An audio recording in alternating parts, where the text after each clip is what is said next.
इनको ध्यान से देखिए। नरेंद्र मोदी और अमित शाह का मुंह काला करने वाले या उनके पोस्टर को आग लगाने वाले या फिर नरेंद्र मोदी और अमित शाह जी के चेहरे पर चप्पल जूता मारने वाले, इनमें से कोई भी मुसलमान नहीं है। ये वही लोग हैं जो कल तक हिंदू राष्ट्र की मांग कर रहे थे और आज नरेंद्र मोदी और अमित शाह के खिलाफ सड़कों पर धरना प्रदर्शन कर रहे थे। ये भारत के वो अपर कास्ट लोग हैं जिन्हें आमतौर पर सवर्ण कहा जाता है। लेकिन आखिर ये लोग क्यों भारतीय जनता पार्टी के लाडले प्यारे, आखिर क्यों बीजेपी के खिलाफ या मोदी के खिलाफ सड़कों पर उतर चुके हैं, उसके पीछे सबसे बड़ा रीजन है यूजीसी। जी हाँ, यूजीसी यूनिवर्सिटी ग्रांट कमीशन ने नए रूल रेगुलेशन लाए हैं जो इतना खतरनाक है कि सवर्ण समाज या पूरा अपर कास्ट का समाज डरा हुआ है और सड़कों पर प्रदर्शन कर रहा है। और मैं मोहम्मद हफीज अंसारी एक भारतीय मुसलमान होने के नाते कहता हूं कि मैं इस मामले में सवर्ण समाज या फिर अपर कास्ट के साथ खड़ा हूं। वीडियो को पूरा देखिए। यूजीसी के नए नियमों में समानता या भेदभाव, क्या सवर्णों के खिलाफ है यूजीसी के नए नियम? यूजीसी की आग बिहार तक धधक। नरेंद्र मोदी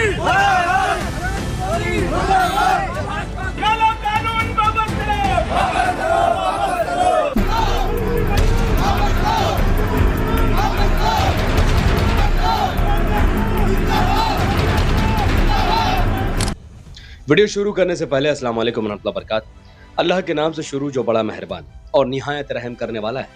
मैं हूं मोहम्मद हफीज अंसारी और आप देख रहे हैं दपड़ के। तो आज भारत के कई राज्यों में अपर कास्ट यानी उच्च जाति के हिंदू यूजीसी में लाए गए कानून के खिलाफ सड़कों पर धरना प्रदर्शन कर रहे हैं। वह भारतीय जनता पार्टी के खिलाफ नारे लगा रहे हैं। अमित शाह और नरेंद्र मोदी के चेहरे पर कालिक पोंछ रहे हैं फोटो पर, कभी उनके पुतले पर आग लगा रहे हैं और चप्पल जूते से उनकी धुलाई कर रहे हैं। ये सब इसलिए क्योंकि यूजीसी में कुछ रूल लाए गए। यूजीसी क्या होता है? यूजीसी का मतलब है यूनिवर्सिटी ग्रांट कमीशन। देखिए, इसमें कुछ रूल लाए गए हैं जिससे सवर्ण समाज काफी भड़का हुआ है। अब पहले आप रूल समझ लीजिए। यूनिवर्सिटी ग्रांट कमीशन ये कहता है कि भारत में जितनी भी कॉलेज और यूनिवर्सिटी है, उन कॉलेज और यूनिवर्सिटी के अंदर किसी भी एससी यानी शेड्यूल कास्ट, इसका मतलब होता है वो हिंदू जिसे अपर कास्ट के लोग नीच या फिर अछूत समझते हैं। एसटी यानी शेड्यूल ट्राइब्स, वो आदिवासी जिनको जंगली कहकर अपमान किया जाता है। और ओबीसी अदर बैकवर्ड क्लास, जो आमतौर पर वो समाज के लोग होते हैं जो एडुकेशनली और सोशली काफी बैकवर्ड, यानी भारत में वो गरीब लोग हैं जिनको ओबीसी कहा जाता है।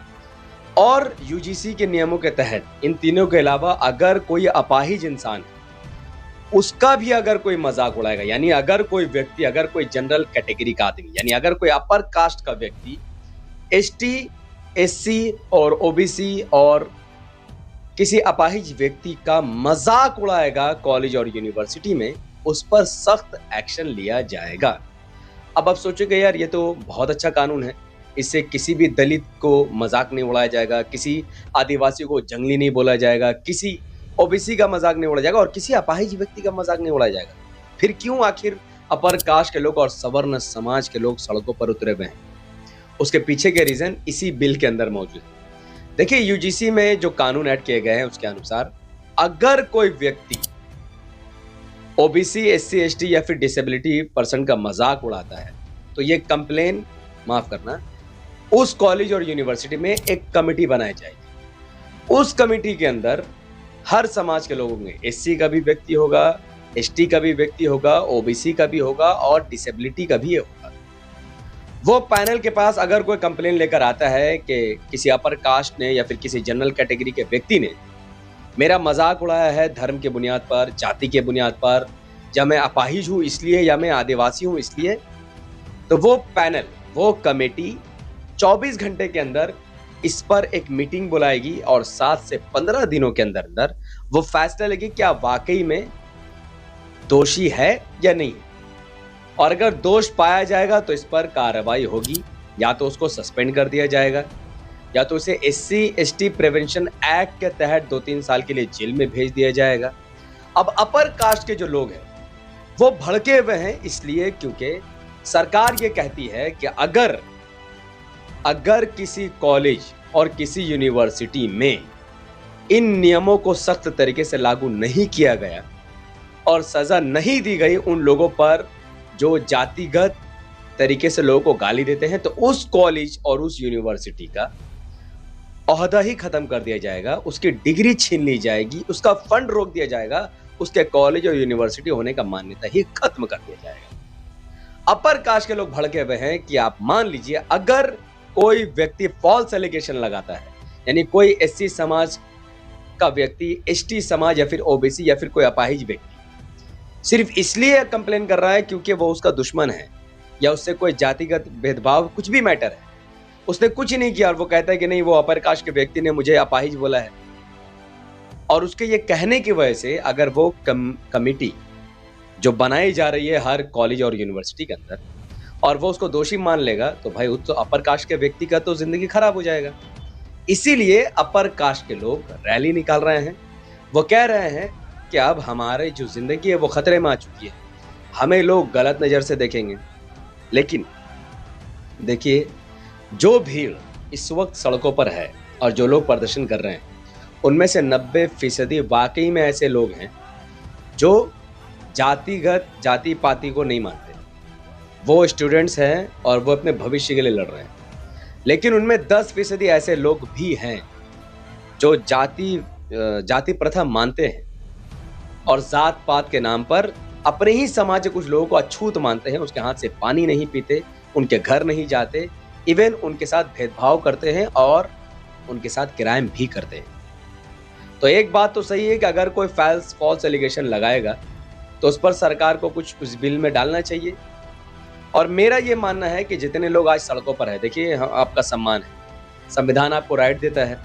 अगर आप वर्ण व्यवस्था पर मानते हैं तो फ्रीडम ऑफ रिलीजन आपको राइट देता है मानने का, इसमें कोई शक नहीं, आप मानिए। लेकिन आप अगर किसी और पर अपना धर्म थोपेंगे तो संविधान इसकी इजाजत नहीं देता है।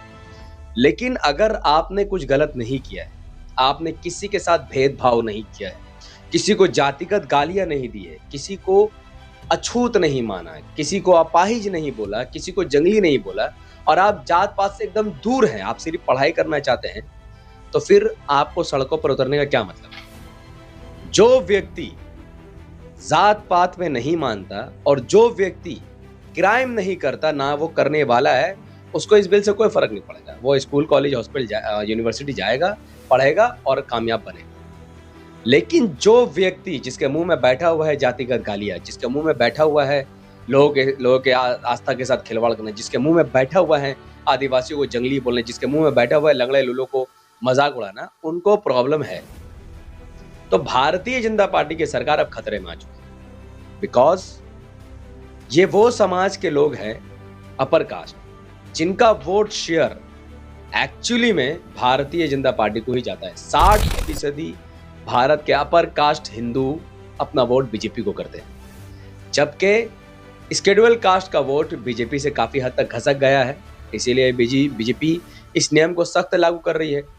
अगर ये वोट घसका तो बीजेपी की सरकार भी गिर सकती है, क्योंकि एक हिंदू ने अभी हाल ही के दिनों में एक वीडियो बनाया और उसमें उसने साफ तौर पर कहा कि हम ओवैसी साहब को देखना चाहते हैं, अब की बार AIMIM 300 पार लाना चाहते हैं।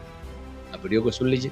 जनता का मन जात पात भेदभाव हटाकर मौजूदा सरकार को ताड़ी पार भेजकर अब की मन MIM सरकार 300 पार। तो बहुत क्लियर है कि आज हिंदू भी ये बात समझ चुका है कि देश को जात पात भेदभाव की नहीं बल्कि देश को आगे बढ़ाने की जरूरत है। और अगर देश का हिंदू और 25 करोड़ मुसलमान एक साथ आ गए तो MIM वाकई में 300 पार यानी 300 मेंबर ऑफ पार्लियामेंट की सीटें जीत सकती है। और फिर MIM को कोई रोक नहीं सकेगा और फिर इस देश की तरक्की को भी कोई नहीं रोक सकेगा और फिर चाइना और पाकिस्तान को बर्बाद होने से भी कोई नहीं रोक सकेगा। तो आज की वीडियो में मैंने आपको यही समझाने की कोशिश की कि UGC क्या है। अब नेक्स्ट वीडियो में मैं आपको ये समझाने की कोशिश करूंगा कि UGC बिल को लाने की जरूरत क्यों पड़ी, क्यों बीजेपी ने उड़ता तीर अपने हाथ में ले लिया, क्यों बीजेपी ने अपनी कब्र खोद ली है इस बिल को लाकर, और आने वाले वक्त में क्या कुछ होने वाला है। स्टे ट्यून, वीडियो को यहाँ तक देने के लिए बहुत बहुत शुक्रिया। आप समझ चुके होंगे कि UGC में नए कानून क्या है और इसके क्या side effect and positive effect है और प्रोटेस्ट करने वाले कौन लोग हैं।